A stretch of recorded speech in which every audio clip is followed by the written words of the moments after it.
तो छात्रों, आज हम आप सब समझ जो शिक्षण प्रौद्योगिकी के प्रकार के पाठ सेकंड लेकर आया हूँ, जो शिक्षण प्रौद्योगिकी के प्रकार हैं। अब जो आज आप लोगों को हम 7वां, लेकिन यहाँ पर कह सकते हैं आज जो पढ़ाएंगे वो पहला है निरीक्षण प्रौद्योगिकी। तो निरीक्षण प्रौद्योगिकी के बारे में जान लेते हैं कि निरीक्षण प्रौद्योगिकी किसको कहते हैं। अब जिसको हम कहते हैं, एक नाम है ऑब्जर्वेशन टेक्निक कहते हैं। तो अब पहले हम चर्चा करते हैं कि क्या है निरीक्षण, किसको कहते हैं निरीक्षण। पहले इसके बारे में जान लेते हैं। जैसे कहते हैं सामान्य शब्दों में जो निरीक्षण है, किसी वस्तुओं की जो देखभाल करने का कार्य किया जाता है। करीब से जो हम देखते हैं कैसे किया या कैसे क्या कार्य किया जा रहा है, तो वही प्रक्रिया ही हमारी जो निरीक्षण कहलाती है। देखें तो इसके संबंध में है किसी वस्तु क्रिया घटना को सावधानी पूर्वक देखना समझना ही अवलोकन कहलाता है, एवं इस पर सार्थक रूप से टिप्पणी करना या बनाना ही निरीक्षण कहलाता है। किसी वस्तु या घटना को सावधानी पूर्वक देखना समझना ही अवलोकन कहलाता है। लेकिन इस पर जो है जब सार्थक रूप से जब टिप्पणी बनाने का कार्य किया जाता है, तो वही क्रिया ही हमारी जो निरीक्षण कहलाती है। अगर जो निरीक्षण के विषय में देखा जाए तो इसमें आप लोग जो निरीक्षण एवं अवलोकन दोनों कह सकते अलग अलग नहीं है, लेकिन अगर देखें तो दोनों में भिन्नताओं का भी गुण पाया जाता है। कहीं पर जो निरीक्षण आता है तो कहीं पर अवलोकन, लेकिन दोनों जो है देखें तो बिल्कुल सेपरेट है। तो कहने का मतलब ये होता है किसी वस्तु क्रिया को जब हम देखते हैं तो वही क्रिया हमारी अवलोकन कहलाती है, लेकिन उस पर जब हम सार्थक रूप से टिप्पणी बना देते हैं, जब रिमार्क बना देते हैं, तो वही क्रिया ही हमारी जो निरीक्षण कहलाती है। अब जैसे कि इस शब्द का सर्वप्रथम प्रयोग 19 से लेकर 20वीं सदी में किया गया था, जो निरीक्षण प्रौद्योगिकी का। अगर निरीक्षण प्रौद्योगिकी के विषय में बात करें तो यह क्या है कि दोनों में जो है प्रायः यंत्र का गुण तो पाया गया है, लेकिन जो है निरीक्षण के संदर्भ में देखें तो निरीक्षण प्रौद्योगिकी यहाँ पर हम अवलोकन, जो अवलोकन क्या होता है तो अवलोकन के बारे में जान लेते हैं। जिस प्रकार गुड एवं हाइट की डिफिनेशन आता है, गुड एंड हाइट की डिफिनेशन, गुड एवं हाइट की डिफिनेशन हो गया। फिर इसी क्रम में देखें मोजर की डिफिनेशन आता है, जो निरीक्षण या क्या कह सकते हैं जो अवलोकन हमारी प्रौद्योगिकी है, अवलोकन की प्रौद्योगिकी है। तो अब हम इसके बारे में जान लेते हैं। इन्होंने क्या कहा है कि विज्ञान का प्रारंभ, इन्होंने कहा है कि विज्ञान का प्रारंभ अवलोकन से होता है। विज्ञान का प्रारंभ अवलोकन से होता है, अवलोकन से होता है एवं उसकी पुष्टि के लिए, एवं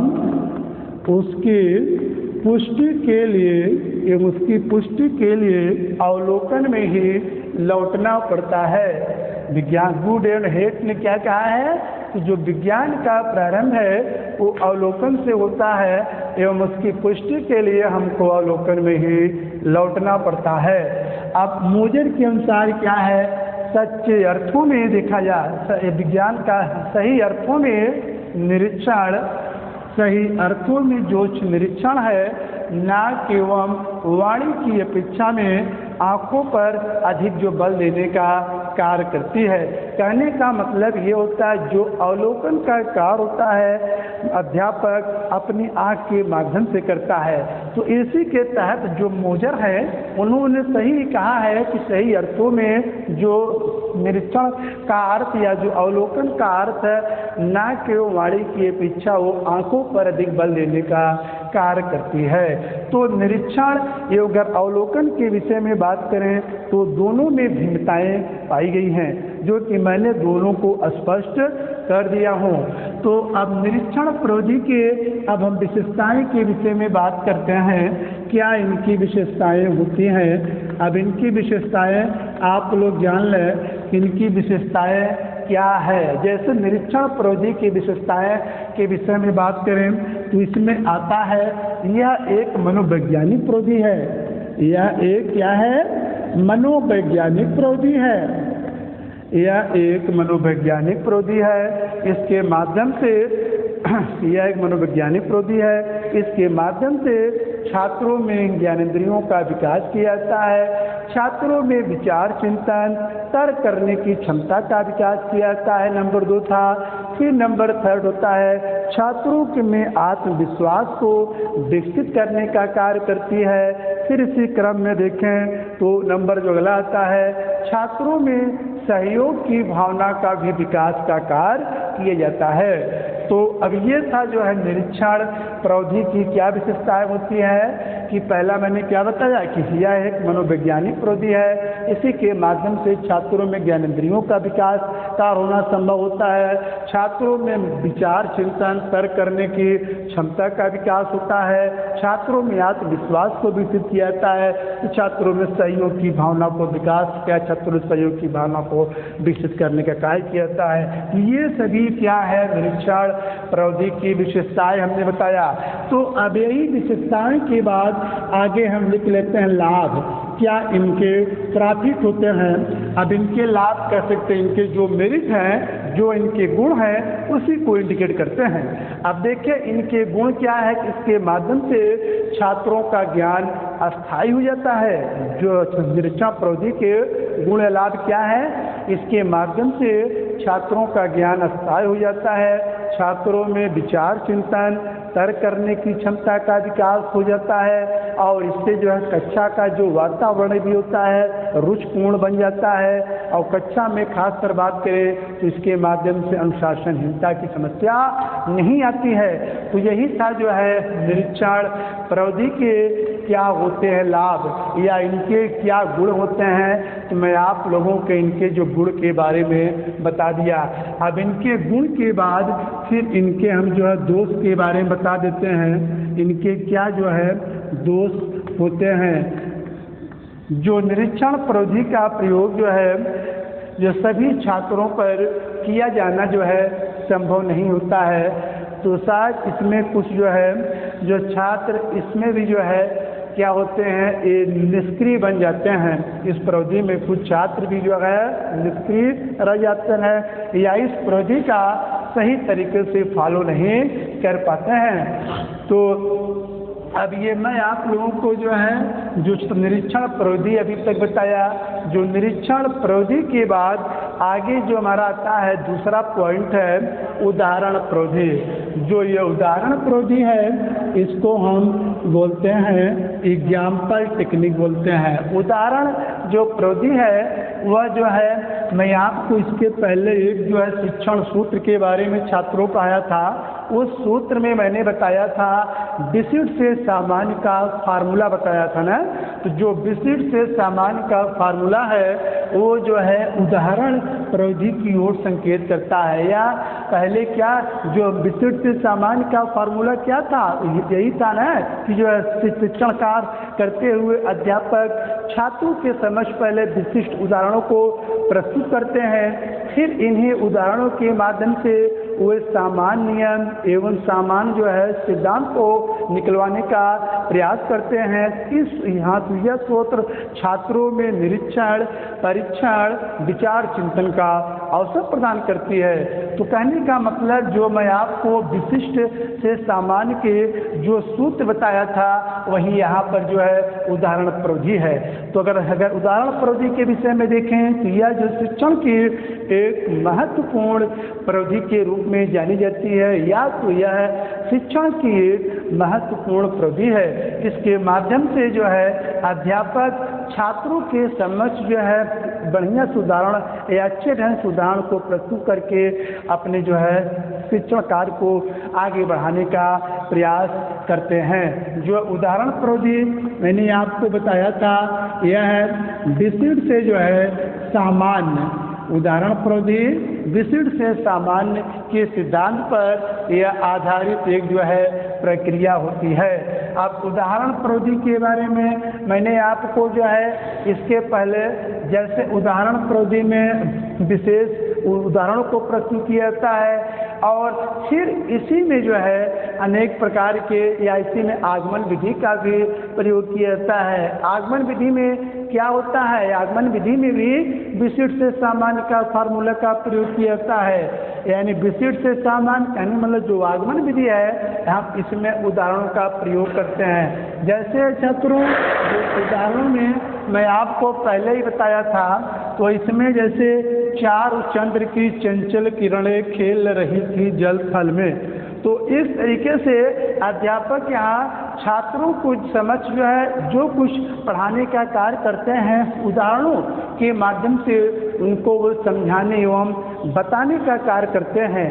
कहते हैं कि पहले जो है कोई चीज़ बताया जाए तो एग्जाम्पल उनको बताया जाए, फिर इसी के माध्यम से कौन सी जो है इसमें अलंकार है, क्या इसमें क्या आएगा, फिर उस पर हम उसकी जो डिफिनेशन पर चर्चा करते हैं। तो उदाहरण प्रविधि के विषय में देखा जाए तो उदाहरण प्रविधि अगर यहाँ पर देखें तो उदाहरण जो प्रविधि है यह प्रविधि भी निम्नलिखित दो प्रकार की होती है। उदाहरण प्रविधि कितने प्रकार की होती है छात्रों? दो प्रकार की उदाहरण प्रविधि होती है, जिसको पहला हम कहते हैं क्या, शाब्दिक उदाहरण कहते हैं। इसमें जो है शाब्दिक उदाहरण हो गया, फिर इसी क्रम में देखें अशाब्दिक उदाहरण हो गया छात्रों। अब देखें तो शाब्दिक उदाहरण में क्या है, किसको कहते हैं, देखें जो शाब्दिक उदाहरण ऐसे उदाहरणों को कहा जाता है कि जिनमें छात्र या जिनमें अध्यापक जो है कुछ शब्दों का प्रयोग करके जो एग्जाम्पल को वो प्रस्तुत करने का प्रयास करते हैं, इसीलिए उस एग्जाम्पल को हम शाब्दिक उदाहरण कहते हैं। शाब्दिक उदाहरण में देखा जाए जैसे शाब्दिक में कुछ शब्द जैसे बहुत अच्छा ऐसे लिखो, जो कुछ एग्जाम्पल का वो प्रयोग करते हैं उसे शाब्दिक उदाहरण कहते हैं। जैसे मॉडल हो गया, ब्लैक बोर्ड हो गया, चैम्पट हो गया, इन सभी को दिखा करके छात्रों खड़े करके जो पूछने का कार्य किया जाता है तो उसी को हम क्या कहते हैं छात्रों, शाब्दिक उदाहरण। कहने का मतलब जिन उदाहरणों का प्रयोग अध्यापक शब्दों के माध्यम से करे तो उसी को जो है हम शाब्दिक उदाहरण कहते हैं। और शाब्दिक उदाहरण के बाद आगे आता क्या है, अशाब्दिक जो है उदाहरण। तो जो है ये अशाब्दिक उदाहरण ऐसे जो है उदाहरणों को कहा जाता है कि जिनमें प्रायः शब्दों का प्रयोग नहीं किया जाता है। अशाब्दिक उदाहरण में इसमें प्रायः शब्दों का जो है प्रयोग नहीं किया जाता है, इसमें प्रयोग किया जाता है इशारों का। इंडिकेट करते हैं अध्यापक, जैसे कुछ जो है लपेट सैंपल कर सकते हैं, मॉडल हो गया, चार्ट हो गया, चित्रों को जो दिखा करके उन छात्रों से जो पूछने का प्रयास करते हैं उसी को हम कहते हैं अशाब्दिक उदाहरण कहते हैं। अब ये जो अशाब्दिक उदाहरण है तो जो उदाहरण प्रविधि के संदर्भ में जिस तरीके से कोचर है, उदाहरण प्रविधि के संदर्भ में जो कोचर का विचार अत्यंत ही महत्वपूर्ण है, उन्होंने कहा है कि उदाहरण प्रविधि का जो अभिप्राय है मॉडल है, चार्ट है, चित्र है आदि वस्तुओं से है। उदाहरण प्रविधि का अभिप्राय मॉडल, चार्ट, चित्र आदि वस्तुओं से है जो क्लिष्ट या कठिन विचारों के माध्यम से किसी वस्तु को सरल रूप प्रदान करने का कार्य करते हैं। तो यही था जो है उदाहरण प्रविधि के संदर्भ में कोचर की डिफिनेशन। किसकी डिफिनेशन मैंने बताया अभी तक आप लोगों छात्रों, कोचर की डिफिनेशन।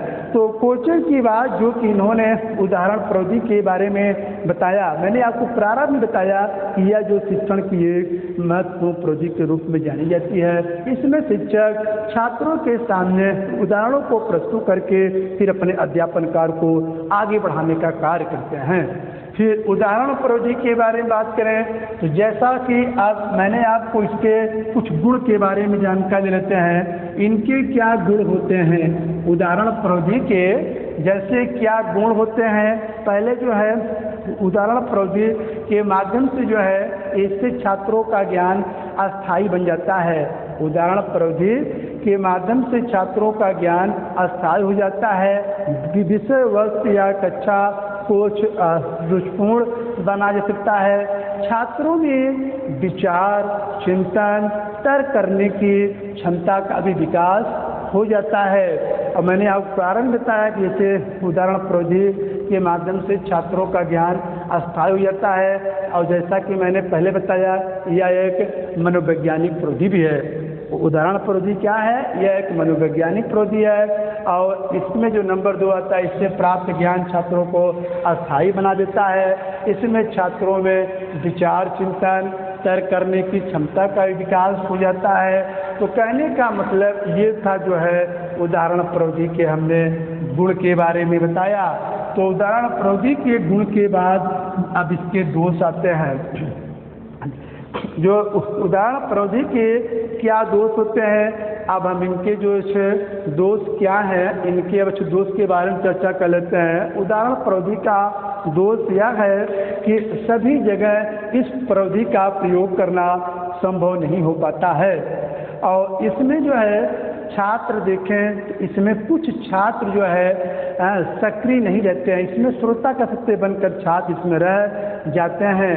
अब उदाहरण प्रौद्योगिकी के बाद आगे आता है खेल प्रौद्योगिकी। खेल प्रौद्योगिकी जिसको जो है गतिविधि प्रौद्योगिकी के नाम से भी जाना जाता है। अब खेल प्रौद्योगिकी क्या है, इसके बारे में जान लेते हैं, जिनको हम गेम टेक्निक के नाम से इसको हम जानते हैं, गेम टेक्निक। तो खेल प्रौद्योगिकी देखा जाए तो यह शिक्षण की एक महत्वपूर्ण प्रौद्योगिकी मानी गई है। इसमें खेल खेल के माध्यम से शिक्षण कार्य कराने की व्यवस्था अपनाई गई है। तो अगर खेल प्रौद्योगिकी के विषय में देखा जाए तो खेल प्रौद्योगिकी के संदर्भ में या खेल प्रौद्योगिकी शब्द का सर्वप्रथम प्रयोग हेनरी कार्डवेल कुक थे। सर्वप्रथम ऐसे शिक्षा शास्त्री थे जिन्होंने बालक की खेल की मूल जो है प्रवृत्तियों को शिक्षा के साथ जोड़ने पर विशेष बल दिया, जिससे छात्रों को शिक्षा के प्रति रुचि उत्पन्न हो सके। तो हेनरी कार्डवेल कुक के विषय में बात करें तो ये खेल प्रौद्योगिकी के जन्मदाता के रूप में जाने जाते हैं। अगर वैसे हम खेल प्रौद्योगिकी के विषय में बात करें, इसमें फ्रॉबेल का नाम भी आता है, फ्रॉबेल भी हैं जो कि खेल प्रौद्योगिकी के जनक के रूप में जाना जाता है। लेकिन पितामह के विषय में बात करें इसमें हेनरी कार्डवेल कुक थे, जो कि सर्वप्रथम बालक के खेल की मूल जो है प्रवृत्तियों को शिक्षा के साथ जुड़ने पर विशेष रूप से बल देने का कार्य किया है। तो अब खेल प्रौद्योगिकी के विषय में बात करें तो खेल प्रौद्योगिकी जैसा कि यह क्या है, खेल प्रौद्योगिकी के विषय में देखें तो यह छात्रों में शारीरिक विकास करता है। खेल प्रौद्योगिकी की विशेषताएं ये होती है, जैसे खेल प्रौद्योगिकी के संदर्भ में विषय में बात करें तो इसमें एक आते हैं ह्यूजेज आते हैं। खेल प्रौद्योगिकी के संदर्भ विषय में बात करें तो इसमें ह्यूजेज का विचार अत्यंत ही महत्वपूर्ण है। तो जो खेल प्रौद्योगिकी के संदर्भ में जो ह्यूजेज है या गतिविधि प्रौद्योगिकी के संदर्भ में जो ह्यूजेज ने अपना विचार व्यक्त किया है, यह विचार व्यक्त किया है कि हुआ विधि जिसमें छात्रों को खेल प्रौद्योगिकी हमने बताया है कि वह विधि जिसमें छात्रों को उसी उत्साह से सीखने की क्षमता प्रदान की जाती है जो कि छात्रों में स्वाभाविक रूप से पाई भी जाती है। अब देखें खेल प्रौद्योगिकी के संदर्भ में मैंने इसकी डिफिनेशन बताया हूँ बच्चों छात्रों ह्यूजेज के बारे में। अब ह्यूजेज के बाद मैं आप लोगों को और एक डिफिनेशन ग्यूलिक के अनुसार बता दें। खेल प्रौद्योगिकी जो है यह जो है शिक्षण के क्षेत्र में प्रयोग की जाने वाली, या मैंने प्रारंभ बताया कि यह है कि मनोवैज्ञानिक प्रौद्योगिकी है, या तो कह सकते हैं खेल प्रौद्योगिकी के माध्यम से छात्रों को शारीरिक विकास, या जो ग्यूलिक भी हैं इन्होंने अपना जो है विचार व्यक्त किया है खेल प्रौद्योगिकी के संदर्भ में। तो अब हम खेल प्रौद्योगिकी की क्या विशेषताएं होती हैं, अब इनकी हम विशेषताएं के विषय में बात करते हैं। तो इनकी विशेषताएं पर चर्चा करते हैं। तो छात्रों में शारीरिक एवं मानसिक विकास किया जाता है, छात्रों में समन्वय एवं सहयोग की भावना का विकास किया जाता है, छात्रों में चारित्रीकरण की भावना का विकास किया जाता है। समन्वय और सहयोग की भावना तो इसमें आती है। कहने का मतलब जो है यही जो है खेल प्रौद्योगिकी की प्रमुख विशेषताएं होती है। तो खेल प्रौद्योगिकी की जो विशेषताएं हैं मैं आप लोग बता दिया। अब खेल प्रौद्योगिकी जैसा कि प्रारंभ मैंने बताया कि यह शिक्षण की एक महत्वपूर्ण विधि के रूप में जानी जाती है। अब खेल प्रौद्योगिकी के बाद आगे आता है जो है समूह चर्चा प्रौद्योगिकी। अब समूह चर्चा प्रौद्योगिकी के बारे में देखें तो मैं खेल प्रौद्योगिकी के बारे में आप लोग समझ बताया। तो इसके बाद से समूह चर्चा। आप देखें समूह चर्चा क्या है, किसको कहते हैं समूह चर्चा। देखिए समूह चर्चा का मतलब समूह में की गई जो वार्ता होती है। समूह चर्चा का मतलब समूह में की गई जो वार्ता होती है उसी को हम कह सकते हैं समूह चर्चा कहते हैं। अब इसमें जिस प्रौद्योगिकी के माध्यम से एक समूह में रहकर जो आपस में चर्चा की जाती है या जो बातचीत किया जाता है तो उसी प्रौद्योगिकी को हम समूह चर्चा के नाम से जानते हैं। जैसे समूह चर्चा में कोई संगोष्ठी या जो सेमिनार का आयोजन होता है तो इसमें जैसा कि देखिए समूह चर्चा में पहले नियोजन व्यवस्था आती है। इसमें नियोजन व्यवस्था, फिर इम्प्लीकेशन आता है, क्रियान्वयन। नियोजन हो गया, नियोजन व्यवस्था, फिर इम्प्लीकेशन या जिनको हम क्रियान्वयन के नाम से जानते हैं। तो बात करते हैं समूह चर्चा जो प्रौद्योगिकी है तो इसमें मैंने आपको बताया कि जो नियोजन है इसमें कैसा नियोजन, जैसे समूह चर्चा मैंने बताया इसमें जो संगोष्ठी या जो सेमिनार के माध्यम से जो छात्रों के समक्ष जो विचारों को या किसी अन्य व्यक्ति जो अपने विचारों को किसी दूसरे व्यक्ति के विचारों को जो परिचित कराते हैं एक समूह में बैठा करके तो उसी समूह को हम समूह चर्चा प्रौद्योगिकी के नाम से जानते हैं। अब जैसे समूह चर्चा में जो नियोजन, तो नियोजन व्यवस्था क्या है, किस ढंग से जो है समूह चर्चा में की गई व्यवस्था, कैसे व्यक्तियों को बैठाया गया, उसमें जो लेक्चर देने वाला व्यक्ति कौन है, किस टॉपिक पर व्याख्यान दे रहा है समूह चर्चा के रूप में। तो ये कहने का मतलब जो है जो नियोजन करने वाला जो व्यक्ति है वो किस ढंग से जो है व्यवस्था किया है समूह चर्चा में। और इसी क्रम में देखें आगे जो हमारा आता है इम्प्लीकेशन आता है, क्रियान्वयन। इसको जो है क्रियान्वयन या संचालित करने वाला मुख्य व्यक्ति कैसा है, कौन है जो कि ये समूह चर्चा या संगोष्ठी का जो आयोजन करता है या कर रहा है। तो समूह चर्चा का जो आयोजन कर रहा है तो ये सारी बातें इसमें आती हैं। अब देखें तो जो समूह चर्चा है तो समूह चर्चा के विषय में देखें तो इसमें एक आता है इसकी विशेषताएं। तो जो इसकी विशेषताएं आती है इसकी विशेषताएं में किस किस चीज़ पर जो है चर्चा की जाती है। अब छात्र हम इसके बारे में चर्चा कर रहे हैं समूह चर्चा में।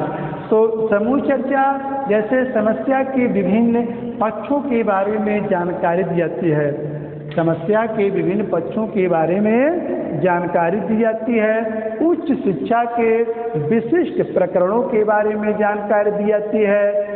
समायोजन नंबर 3 है, समायोजन एवं सहयोग की भावना का विकास किया जाता है समूह चर्चा में। और मैंने पहले बताया उच्च शिक्षा से विशिष्ट पकड़ो जानकारी, समायोजन एवं सहयोग की भावना का विकास। और फिर अगला आता है मूल्यांकन एवं संश्लेषण करने की क्षमता का विकास जो है हम समूह चर्चा प्रौद्योगिकी के माध्यम से करते हैं। या समूह चर्चा की में कहने का मतलब यह है कि समूह चर्चा किस लिए जानी जाती है, इसमें मुख्य फीचर इसकी क्या है, जो व्यक्ति के अंदर जो समस्याएं विद्यमान हैं उन समस्याओं का जो है हल निकालने के लिए कोई जो श्रेष्ठ व्यक्ति होता है वो समूह चर्चा या जो संगोष्ठी का आयोजन करता है, जिनको हम समूह चर्चा के नाम से जानते हैं, जो कि मैंने आपको समूह चर्चा के बारे में बता दिया। अब देखें समूह चर्चा की विशेषताएं के बाद आगे आता है जो है समूह चर्चा की विशेषताएं के बाद अब आगे आता है प्रयोगात्मक प्रौद्योगिकी। अब प्रयोगात्मक प्रविधि क्या है, अब इसके बारे में थोड़ा सा हम आप लोग जान लेते हैं। प्रयोगात्मक प्रविधि क्या है, अब इसके बारे में देखें, जिसको हम बोलते हैं प्रैक्टिकल टेक्निक कहते हैं। प्रयोगात्मक प्रविधि, जिस प्रविधि में, प्रयोगात्मक प्रविधि क्या है, जिस प्रविधि में छात्र सीखने के लिए प्रयोग करते हैं, जिस प्रविधि में छात्र सीखने के लिए प्रयोग करते हैं, वह जो है शिक्षण की प्रयोगात्मक प्रविधि कहलाती है। और इसमें प्रयोग करने पर विशेष रूप से बल देने का कार्य किया जाता है। जो ये प्रयोगात्मक प्रविधि है, इस प्रविधि का प्रयोग हमारे कुछ विषय हैं, जैसे भौतिक विज्ञान हो गया, रसायन विज्ञान हो गया, जीव विज्ञान हो गया और वनस्पति विज्ञान हो गया।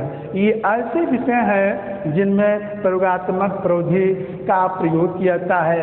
अगर देखें तो इसमें जहोदा का विचार आता है, जहोदा का, चैपलिन का विचार भी आता है प्रयोगात्मक प्रविधि में। तो अब हम जहोदा के बारे में बात कर लेते हैं, जो कि प्रयोगात्मक प्रविधि जब छात्रों को मुख्य रूप से प्रयोग कराने पर बल देती है, तो हम इससे चर्चा करते हैं प्रयोग होता क्या है, किसको कहते हैं प्रयोग। तो देखें, जो प्रयोगात्मक में जो प्रयोग है, प्रयोग वह परिकल्पना के परीक्षण की एक विधि मानी गई है। प्रयोग परिकल्पना के परीक्षण की एक विधि मानी गई है, जिस प्रकार जहोदा ने बताया है। और जो चैपलिन ने ये बताया है प्रयोग के बारे में कि नियंत्रित जो दशाओं में, नियंत्रित दशाओं में किए गए जो निरीक्षण है उसी को प्रयोग कहते हैं। नियंत्रित दशाओं में किए गए जो निरीक्षण है उसी को जो है प्रयोग की संज्ञा दी गई है। तो अब ये था मैं आप लोगों को प्रयोगात्मक प्रविधि के बारे में। और इसके तहत देखें तो इसमें छात्रों के अंदर करके सीखने की प्रवृत्ति का भी विकास होता है कि प्रयोग क्या है, कैसे किया जाए। तो इन सभी के बारे में, तो हाँ, इस सभी के बारे में जो है प्रयोग करने पर ये प्रायः बल देती है। अब देखें, जो प्रयोगात्मक प्रविधि है इसकी क्या विशेषताएं होती हैं। प्रयोगात्मक प्रविधि यह समस्या समाधान की एक उत्तम विधि है। प्रयोगात्मक प्रविधि क्या है, यह समस्या समाधान की एक उत्तम विधि है और इसमें छात्र प्रयोग करके इसमें निष्कर्ष निकालने का प्रयास करते हैं। और नंबर 2 पॉइंट है, इसमें छात्रों को निरीक्षण एवं तर्क करने की क्षमता का विकास होता है। छात्रों में आत्मविश्वास की भावना का विकास हो जाता है, छात्रों में सहयोग की भावना का विकास हो जाता है। कहने का मतलब जो ये हमारी प्रयोगात्मक प्रविधि है, इस प्रविधि की प्रमुख विशेषताएं मैंने बताया। क्या बताया छात्रों कि यह जो है समस्या समाधान की उत्तम विधि है। इसमें छात्र प्रयोग करके निष्कर्ष निकालने का प्रयास करते हैं। इसमें छात्रों के अंतर्गत निरीक्षण एवं तर्क करने की क्षमता का विकास होता है। छात्रों के आत्मविश्वास में वृद्धि भी होता है। छात्रों में सहयोग करने की भावना का बच्चों विकास होता है। ये आप लोग बिल्कुल तैयार कर लीजिए। ये हर साल जो है इस पेपर में आप लोगों की जो डीलर फर्स्ट पेपर है उसमें एग्जाम में अक्सर आते रहते हैं आप लोगों को। तो विशेषताएं मैंने आपको बता दिया कि जो प्रयोगात्मक प्रविधि की विशेषताएं बताया मैं आप लोगों को। जो प्रयोगात्मक प्रविधि की विशेषताएं के बाद अब हम गुण के बारे में बात कर लेते हैं। तो जो प्रयोगात्मक प्रविधि के गुण क्या है, जो प्रयोगात्मक प्रविधि के गुण है, इससे प्राप्त ज्ञान छात्रों को स्थायी बना देता है। प्रयोगात्मक प्रविधि का गुण यह है, इससे प्राप्त ज्ञान छात्रों को स्थायी बना देता है। छात्रों में करके सीखने की प्रवृत्ति का विकास हो जाता है। छात्रों में विचार चिंतन जो कुछ तर्क करने की क्षमता का विकास होता है। छात्रों में कुछ नए तरीकों से खोज का कार्य करने की क्षमता का विकास हो जाता है। अगर कहने का मतलब देखें तो यही जो है छात्रों की प्रयोगात्मक जो प्रविधि है, इस प्रविधि के प्रमुख ये गुण हो गए, मेरिट हैं। अब प्रयोगात्मक प्रविधि के जो है हम अब जो इसके गुण हैं, अब गुण की बात कि आगे हम इनके दोष के बारे में बात करते हैं। जो प्रयोगात्मक प्रविधि के दोष हैं इसमें जो है प्रयोगात्मक प्रौद्योगिकी की जो दोष हैं, इसमें समय एवं धन अधिक खर्च होता है, इसमें समय एवं धन अधिक खर्च होता है। और इसमें जो है सिस्टम समय एवं मेन यही देखा जाए तो इसमें समय एवं धन का अधिक खर्च होता है। और इसमें जो है प्रायः किसी कार्यों में जो लगे रहते हैं प्रयोगात्मक प्रौद्योगिकी में, तो आप देखें जो है मैं आप लोगों को जो प्रयोगात्मक प्रौद्योगिकी के बारे में बताया, तो प्रयोगात्मक प्रौद्योगिकी में मैंने आपको प्रारंभ में बता दिया कि यह जो है छात्रों में मूलतः है, या छात्रों में मूलतः है या मुख्यतः जो है ये प्रयोग करने या कराने पर विशेष रूप से बल देने का ये कार्य करती है। अब प्रयोगात्मक प्रौद्योगिकी के बाद आगे आता है वाद विवाद प्रौद्योगिकी। आप देखें तो ये सबसे जो है महत्वपूर्ण प्रौद्योगिकी जो है छठा है इसमें वाद विवाद। तो वाद विवाद प्रौद्योगिकी क्या है छात्रों? देखिए वाद विवाद जो प्रौद्योगिकी है, इस प्रौद्योगिकी को हम विचार विनिमय जो है प्रौद्योगिकी के नाम से इसको हम जानते हैं। जो वाद विवाद प्रौद्योगिकी है उसी को विचार विनिमय प्रौद्योगिकी के नाम से इसको हम जानते हैं। जो वाद विवाद यह शिक्षण की एक महत्वपूर्ण प्रौद्योगिकी के नाम से इसको हम जानते हैं। यह एक प्रौद्योगिकी जो है कह सकते हैं शिक्षा के क्षेत्र में कुछ डिबेट को प्रस्तुत करने का कार्य करती है, कुछ विचार कुछ लड़ाई झगड़े कह सकते हैं उसको प्रस्तुत करने का प्रयास करती है। अगर वाद विवाद देखें तो वाद विवाद भी मुख्य रूप से अगर वाद विवाद के देखें तो वाद विवाद निम्नलिखित दो प्रकार का होता है। वाद विवाद भी कितने प्रकार का होता है छात्रों? दो प्रकार का होता है वाद विवाद, जिसमें औपचारिक वाद विवाद हो गया, औपचारिक वाद विवाद हो गया, और फिर इसी तरीके से जो है औपचारिक के बाद एक आगे आता है अनौपचारिक वाद विवाद। तो जो औपचारिक वाद विवाद है उसको क्या कहते हैं? देखिए जो औपचारिक वाद विवाद ऐसे जो वाद विवाद को कहते हैं जो विद्यालय विशेष के अंतर्गत जो एक निश्चित नियमों के अंतर्गत जो किसी संदर्भ में वाद विवाद प्रतियोगिता का जो आयोजन किया जाता है, तो उसी को जो है हम वाद विवाद जो है प्रौद्योगिकी या उसी को जो है औपचारिक वाद विवाद कहते हैं, जिनको हम क्या कहते हैं फॉर्मल, जिसको हम फॉर्मल जो है डिबेट बोलते हैं। और इसी को एक नाम और है इनफॉर्मल जो है डिबेट, यानी इसी को हम औपचारिक वाद विवाद के नाम से इसको हम जानते हैं। तो ये जो औपचारिक हो गया यानी विद्यालय विशेष के अंतर्गत जो किसी संदर्भ में जो अपना बातचीत या विचारों का जो आदान प्रदान किया जाता है, इसमें जो बहस की जाती है विद्यालय के अंतर्गत, तो उसी प्रक्रिया को ही हम औपचारिक वाद विवाद कहते हैं। तो जो औपचारिक वाद विवाद के बाद फिर आगे आता है अनौपचारिक वाद विवाद। जो अनौपचारिक वाद विवाद है ऐसे वाद विवाद को कहते हैं जिसमें न तो एक निश्चित समय विधि न तो एक निश्चित बंधन, किसी प्रकार का इसमें छंद नहीं मिट पाया जाता है। कहने का मतलब ये बिल्कुल मुक्त रहते हैं। यह जो है वाद विवाद कभी भी किसी जगह जो है प्रतियोगिता का आयोजन कर दिया जाता है, तो इसी को हम अनौपचारिक वाद विवाद कहते हैं। जैसे समाज में जो हो रही है मीटिंग, जो कुछ आयोजन किया जाता है, तो उसी को हम अनौपचारिक कहते हैं। जो औपचारिक वाद विवाद है उसको कहते हैं जो विद्यालय विशेष के अंतर्गत जो वाद विवाद प्रतियोगिता का जो आयोजन होता है, तो उसी को हम औपचारिक कहते हैं। तो अब देखें जो वाद विवाद के संदर्भ में छात्रों कुछ थिंकर ने अपने भी डिफिनेशन प्रस्तुत किए हैं। जैसे हम चर्चा करते हैं इसमें जेम्स एमली का विचार वाद विवाद के संदर्भ में, जेम्स एमली, और इसमें जो रिस्क ने भी अपना विचार व्यक्त किया है। अब बात करते हैं जो है जेम्स एमली या रिस्क के अनुसार। अब देखिए जो है अब इसमें हम जो रिस्क के अनुसार बात करते हैं, वाद विवाद एक शैक्षिक सामूहिक प्रक्रिया है। जेम्स एमली ने क्या कहा है कि वाद विवाद एक शैक्षिक सामूहिक प्रक्रिया है जिसमें शिक्षक एवं छात्र किसी भी जो है प्रकरण पर बातचीत करते रहते हैं। आप देखें तो जेम्स लैमली के बाद अब आते हैं रिस्क। डिफिनेशन नंबर 2 है जो कि रिस्क ने दिया है।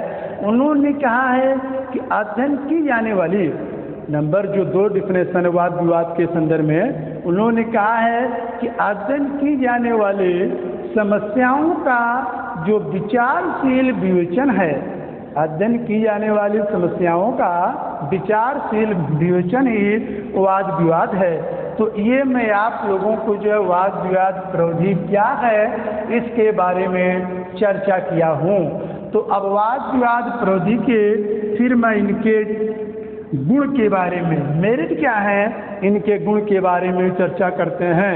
जैसा कि देखें वाद विवाद प्रविधि है, इसके गुण है समस्या के प्रति जागरूक करना, समस्या के प्रति जागरूक करना, समस्या से संबंधित विचारों को स्पष्ट करना, और ये सभी जो है इन सभी के लिए जो है ये वाद विवाद प्रतियोगिता का आयोजन किया जाता है।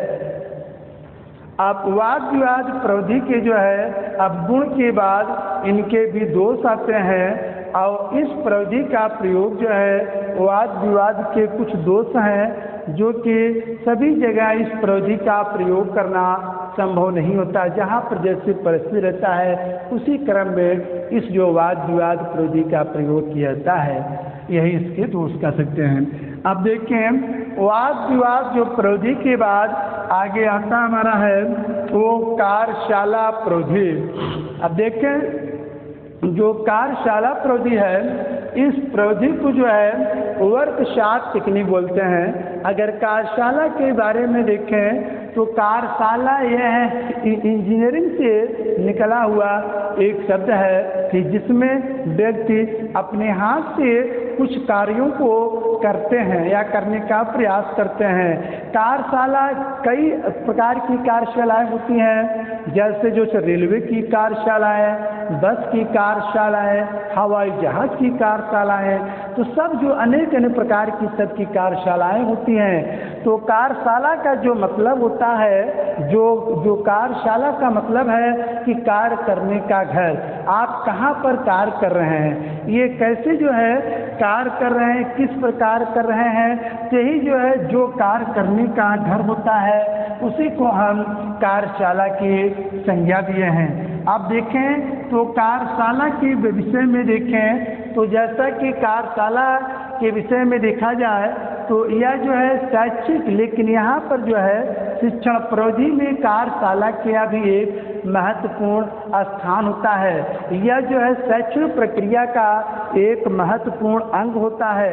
कार्यशाला के विषय में बात करें तो इसमें जो है कई प्रकार के उद्देश्यों की भी प्राप्ति की जाती है।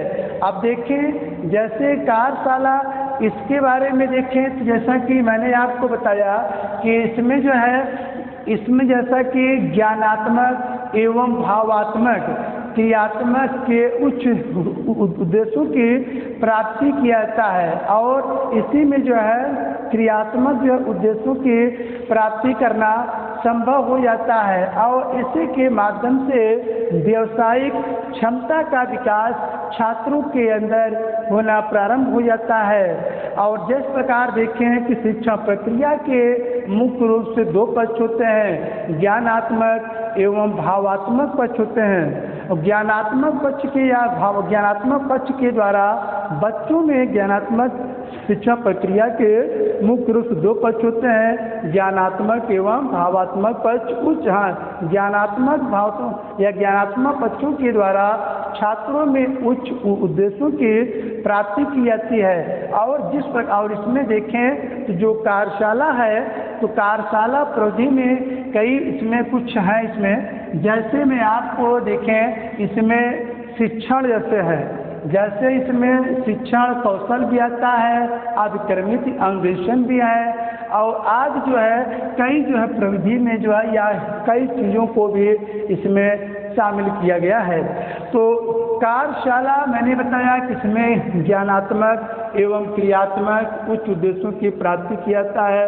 और इसमें जो है सैद्धांतिक पक्षों पर विशेष रूप से बल देने का कार्य किया जाता है और इसी के तहत जो है छात्रों में व्यावसायिक क्षमता पर विकास पर बल देने का कार्य करती है। तो कहने का मतलब ये जो है कार्यशाला जो है प्रौद्योगिकी हो गया। जो कार्यशाला प्रौद्योगिकी में आप लोगों को जो है कई प्रकार, अगर इनके उद्देश्य के बारे में देखें तो कार्यशाला प्रौद्योगिकी के निम्न के 3 उद्देश्य हैं, जिसमें ज्ञानात्मक उद्देश्य आता है छात्रों, फिर भावात्मक उद्देश्य आता है, फिर एक लास्ट है क्रियात्मक उद्देश्य। कहने का जो मतलब है कि जो कार्यशाला प्रौद्योगिकी को हम 3 तरीके से या इनको जो है 3 भागों में जो है डिस्ट्रीब्यूट कर सकते हैं। तो कार्यशाला, जैसा कि मैंने बताया कि शिक्षा प्रक्रिया के 2 पक्ष होते हैं, सैद्धांतिक एवं व्यवहारिक पक्ष होते हैं। अन्वेषण पद्धति द्वारा सैद्धांतिक पक्षों का इसमें विकास किया जाता है। उच्च ज्ञानात्मक एवं भावात्मक पक्षों के लिए, उच्च ज्ञानात्मक एवं भावात्मक पक्षों के विकास के लिए कार्यशाला का आयोजन किया जाता है। ठीक है, तो ये था जो है वर्कशॉप टेक्निक। अब देखें तो कार्यशाला के हम एरियाज के बारे में बता दें, इनके स्कोप क्या हैं, इनके क्षेत्र के बारे में जान लेते हैं। इनका जो क्षेत्र है, पहला समूह शिक्षण में, पहला कहाँ है बोलो, समूह शिक्षण में। फिर जो दूसरा है शिक्षण कौशल में है, शिक्षण कौशल में। और तीसरा जो है अभिक्रमित अनुदेशन में, तीसरा अभिक्रमित अनुदेशन में। तो जो छात्र होते हैं उनमें समस्याएं पाई जाती है कि सर ये समूह शिक्षण में क्यों इसका प्रयोग किया जाता है, क्योंकि देखें जो कार्यशाला प्रौद्योगिकी है ये विद्यालय के अंतर्गत विभिन्न प्रकार के पाठ्य योजना का निर्माण करने के लिए, प्रश्न पत्रों का निर्माण करने के लिए भी जो है, अब यहाँ पर जो विद्यालय विशेष के अंतर्गत कुछ अनेक या अन्य प्रकार की कार्यशालाएं पाई जाती है, जिसमें पेपर की छपाई होता है, पाठ्य योजना का फॉर्मेशन होता है, प्रश्न पत्र को कैसे बनाने का कार्य किया जाता है। तो कहने का मतलब सभी कुछ की जो है कार्यशालाएं होती हैं, लेकिन जो है यह जो है शिक्षण प्रौद्योगिकी में कुछ अन्य प्रकार की कार्यशालाएं होती हैं। अभिक्रमित अन्वेषण में जैसे प्रश्न पत्रों का निर्माण, प्रश्न पत्रों का निर्माण हो गया, प्रश्न पत्रों का निर्माण, फिर इसके बाद पाठ्य योजना का निर्माण करना। तो इन सभी के लिए जो है कार्यशाला प्रौद्योगिकी का स्थान बिल्कुल फेमस है। तो आप देखें आप लोग समूह शिक्षण समझ लेते हैं कि समूह शिक्षण क्या है। एक समूह में बैठाकर छात्रों को या एक समूह बैठाकर छात्रों को जो शिक्षा जो देने का कार्य किया जाता है, तो उसी जो है शिक्षा को हम समूह जो है शिक्षण के नाम से इसको जानते हैं, जिनको कहते हैं ग्रुप टीचिंग के नाम से इसको हम जानते हैं। देखिए जो समूह शिक्षण हो गया, अब समूह शिक्षण के बाद आगे आता है फिर जो दूसरा है वो शिक्षण कौशल आता है। जो आगे आता है क्या, शिक्षण कौशल। तो देखिए जिस प्रकार जो है शिक्षण कौशल क्या है, छात्रों की जहन में बातें आती होंगी जो कि आने वाले समय में मैं आपको ऐसे लेक्चर को जो प्रोवाइड करता रहूँगा, लेकिन फिलहाल जो है आप लोग अभी जान लीजिए कि शिक्षण कौशल क्या है। देखें जिस प्रकार शिक्षण कौशल में वे सभी कार्य या व्यवहार आते हैं जो कि छात्रों के सीखने की प्रक्रिया को संपादित करने का कार्य करते हैं। और इसी तरीके से देखें शिक्षण कौशल उसके विशिष्ट अनुदेशनात्मक तकनीक या प्रक्रियाएं हैं जिसमें शिक्षक एक साथ सभी कुछ को प्रदर्शित करने का कार्य करते हैं। तो ये था जो है शिक्षण कौशल के बारे में मैंने बताया। फिर शिक्षण कौशल में अब आगे आता है, अब छात्रों के दिमाग में ये बातें आती है सर अभिक्रमित अन्वेषण, जो कि ये टॉपिक लगता है नया। तो अब इसको बारे में हम आपको रूबरू करा देते हैं, स्पष्ट कर देते हैं कि अभिक्रमित अन्वेषण जिसको बोलते हैं प्रोग्राम्ड इंस्ट्रक्शन बोलते हैं। देखिए अभिक्रमित अन्वेषण के विषय में बात करें, इस अन्वेषण अगर इसके बारे में देखें दोनों अलग अलग शब्द हैं।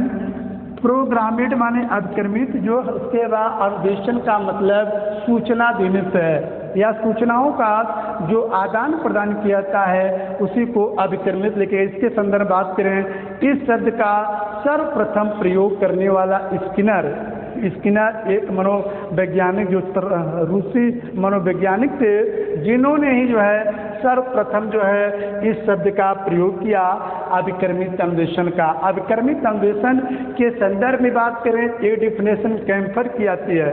कैम्फर ने ये कहा है कि अभिक्रमित अन्वेषण अनुभवों का एक नियोजन क्रम है। अभिक्रमित अन्वेषण क्या है? अनुभवों का एक नियोजन क्रम है जो उद्दीपन अनुक्रिया को जो है कुशलता की ओर ले जाने का वो कार्य करते हैं। यही है क्या? अभिक्रमित अन्वेषण।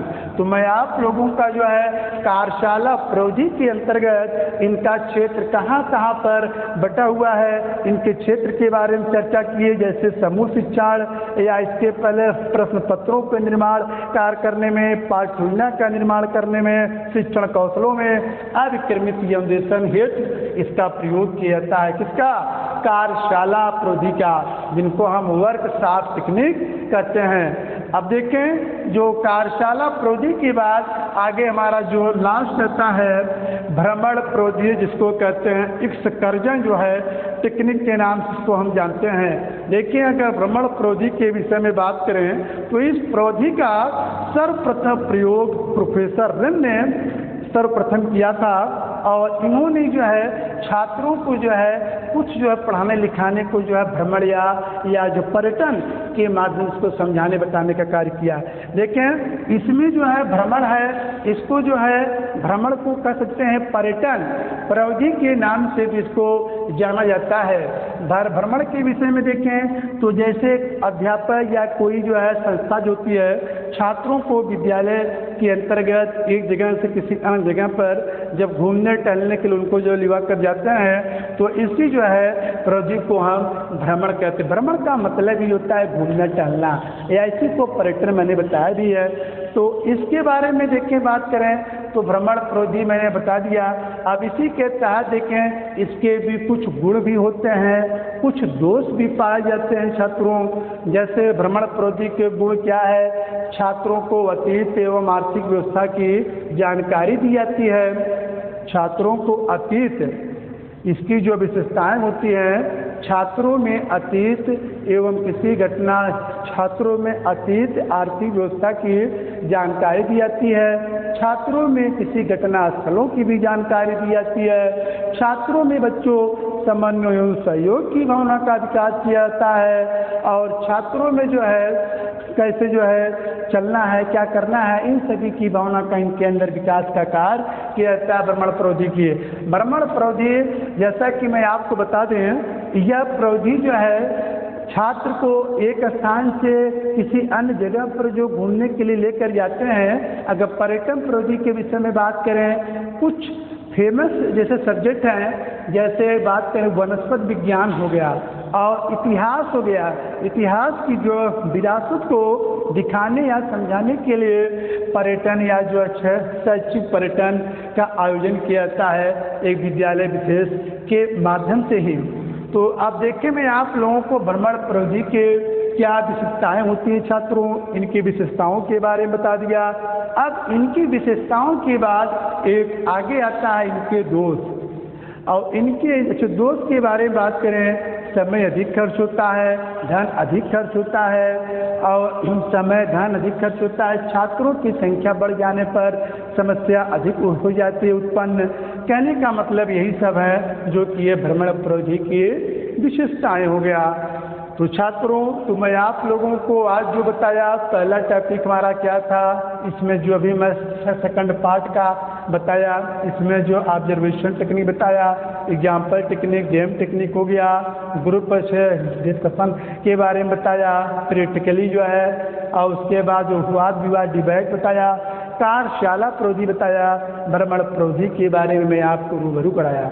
इसमें किसी की समस्या, चलिए ठीक है, फिर मिलेंगे हम आज की बात किसी अन्य टॉपिक के साथ। जय हिंद।